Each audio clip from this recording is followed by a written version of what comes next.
ಇನ್ನು ಪ್ರಜ್ವಲ್ ದೇವರಾಜ್ ಅವರು ಏನಿಲ್ಲ ಅಂತ ಹೇಳ್ಬೋದು. ಹಾಗಾದ್ರೆ ಏನಾಗಿದೆ ಪ್ರಜ್ವಲ್ ದೇವರಾಜ್ ಅವರಿಗೆ ಸಂಪೂರ್ಣ ಮಾಹಿತಿ ನಿಮಗೆ ಕೊಡ್ತೀನಿ. ಅದಕ್ಕೂ ನಮ್ಮ ಚಾನಲ್ ಸಬ್ಸ್ಕ್ರೈಬ್ ಮಾಡಿ ಸ್ನೇಹಿತರೆ.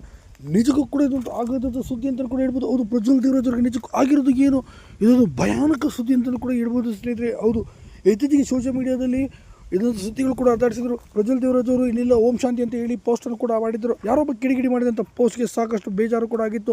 ಅವರಿಗೆ ಹುಷಾರಿಲ್ಲದೆ ಈ ಥರ ಆಗಿದ್ದಾರೆ ಅಂತ ಕೂಡ ಸುಳ್ಳು ಸುದ್ದಿ ಹರಡಿಸಲಾಗಿತ್ತು. ಇನ್ನು ಇದೊಂದು ವೀರಂ ಸಿನಿಮಾದ ಒಂದು ದೃಶ್ಯಾವಳಿ ಕೂಡ ಆಗಿತ್ತು. ಇತ್ತೀಚೆಗೆ ರಾಕ್ಷಸ ಸಿನಿಮಾದಲ್ಲಿ ಕೂಡ 2-3 ಬಾರಿ ಅವರು ಸಾವನ್ನಪ್ಪುತ್ತಾರೆ. ಆ ಸಿನಿಮಾದು ಸ್ವೀಕರಿಸಿಟ್ಕೊಂಡ್ಬಿಟ್ಟು ಪ್ರಜ್ವಲ್ ದೇವರಾಜ್ ಅವರು ಇನ್ನಿಲ್ಲ ಅಂತ ಹೇಳಿ ಸಾಕಷ್ಟು ಸುದ್ದಿಗಳನ್ನು ಕೂಡ ಸುಳ್ಳು ಸುದ್ದಿಗಳನ್ನು ಕೂಡ ಹರಿದಾಡಿಸಲಾಗಿತ್ತು. ನಿಜಕ್ಕೂ ಇದರಿಂದ ಭಾಳ ಅವ್ರ ಕುಟುಂಬದವರು ಕೂಡ ಬೇಸರ ಆಗಿತ್ತು ಅಂತಲೇ ಹೇಳ್ಬೋದು. ಹೇಳಬೇಕು ಅಂದರೆ ಪ್ರಜ್ವಲ್ ದೇವರಾಜ್ ಅವರಿಗೆ ಕರಾವಳಿ ಎಂಬ ಸಿನಿಮಾದ ಶೂಟಿಂಗ್ನಲ್ಲಿ ಸಿಕ್ಕಾಪಟ್ಟೆ ಬ್ಯುಸಿಯಾಗಿದ್ದಾರೆ. ಇನ್ನು ರಾಕ್ಷಸ ಸಿನಿಮಾ ಅಂತ ಅಂದುಕೊಂಡ ಮಟ್ಟಿಗೆ ಹಿಟ್ ಅಂತ ತೆಗೆದುಕೊಂಡಿಲ್ಲ. ಕರಾವಳಿ ಸಿನಿಮಾ ಅಂತೂ ಸೂಪರ್ ಡೂಪರ್ ಹಿಟ್ ಆಗುತ್ತೆ ಎಂಬ ಭರವಸೆ ಇರುವಂಥ ಸಂದರ್ಭದಲ್ಲಿ ಈ ಥರ ಬಂದಿರೋದು ನಿಜಕ್ಕೂ ಕೂಡ ತುಂಬ ನೋವಿನ ಸುದ್ದಿ ಅಂತಲೂ ಕೂಡ ಹೇಳ್ಬೋದು.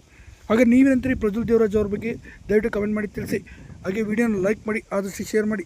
ಮತ್ತಷ್ಟು ವಿಡಿಯೋ